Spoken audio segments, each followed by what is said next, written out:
ilikuwa siku ya uamuzi mdogo, badala ya kuwepo maombi ya kesi za uchaguzi za wabunge wa Bunge la Jamhuri ya Muungano wa Tanzania kwa majimbo ya Zanzibar hasa Unguja, na sisi tulifaili hiyo petition, lakini baada ya kufaili petition tulifaili maombi pia ya kuomba exemption ya security kwa sababu mashauri haya unapofaili unatakiwa uweke security for cost.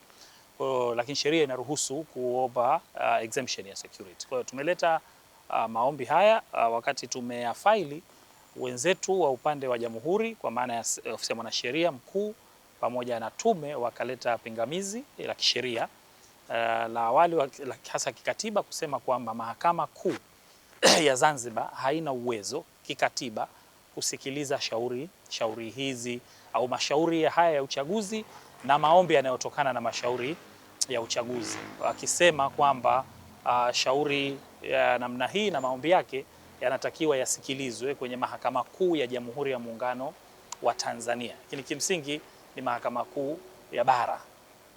Sasa baada ya kusikiliza hoja zetu, na katika kusikiliza sisi tulieleza hoja zetu pia za kisheria kwamba Mahakama Kuu ya Zanzibar ina uwezo wa kusikiliza kwa sababu Mahakama Kuu ya Zanzibar imeanzishwa na katiba ya Zanzibar, haijaanzishwa na katiba ya Jamhuri ya Muungano wa Tanzania. Kwa hiyo haiwezi katiba ya Jamhuri ya Muungano wa Tanzania kuiondolea Zanzibar mamlaka kuu, Mahakama Kuu ya Zanzibar mamlaka yake.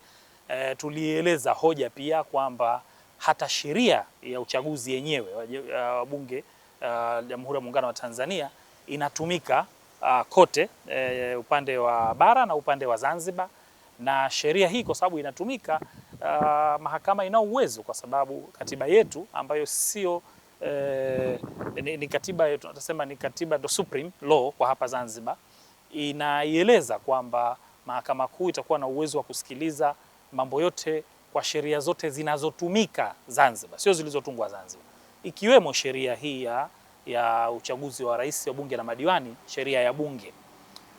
Tumeeleza, kwa hiyo hoja zile pamoja tukatumia na kanuni. Leo mahakama imekuja kwa ajili ya uamuzi. Mahakama imechambua hoja zote na mahakama imeona kwamba haina mamlaka. Kwa lugha nyingine, mamlaka ambayo katiba ya Zanzibar na sheria iliyoanzisha Mahakama Kuu Zanzibar imeipa mamlaka Mahakama Kuu kwa kutumia maneno unlimited jurisdiction, kwa maana uwezo usiokuwa na kikomo. Leo tumeambiwa na Mahakama Kuu kwamba ile sio sawa, yani inayo kikomo cha mambo yake, na sio kwamba haina kikomo, na kikomo chenyewe haitakiwi kusikiliza mashauri ya uchaguzi kwa sababu katiba ya Jamhuri ya Muungano inataka hivyo. Ndio kimsingi uamuzi. Mheshimiwa Jaji amejielekeza sana kwenye kifungu cha 83 moja cha katiba ya Jamhuri ya Muungano wa Tanzania. Ndio uamuzi wa mahakama ulivyokuwa. Kifungu cha 83 kinasema kwamba mashauri uamuzi kuhusu mtu kuwa mbunge au kama mtu halali wa mtu kuwa mbunge, basi mashauri hayo yatasikilizwa kwenye Mahakama ya Jamhuri ya Muungano wa Tanzania. Hoja yetu ni kwamba kwanza, hakuna mahakama ya Jamhuri ya Muungano wa Tanzania kwa sababu jambo la Mahakama Kuu si jambo la muungano. Kwa hiyo ile ni Mahakama Kuu kimsingi ni ya upande wa pili wa Jamhuri ya bara, na hata territorial jurisdiction yake ni huko. Sasa kwa sababu mashauri ambayo yanatoka Zanzibar na mambo ambayo yamefanyika Zanzibar, territorial jurisdiction au uwezo wa kieneo kijiografia ni Mahakama Kuu ya Zanzibar, na ndio ilikuwa hoja yetu ambayo jaji ameitafsiri kwa kusema kwamba hapana, bado Mahakama Kuu ya Jamhuri ya Muungano wa Tanzania ina mamlaka hayo. Tuna option mbili.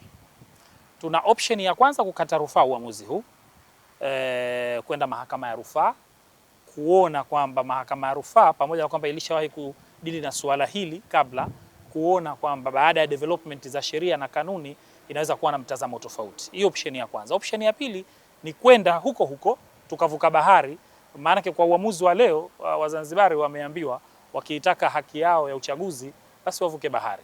Kwa hiyo na sababu sisi tunapigania haki, tunayo options ya kuvuka bahari pia. Kwa hiyo hilo tutashauriana, nitashauriana na wateja wangu ili kuona option gani tunaitumia.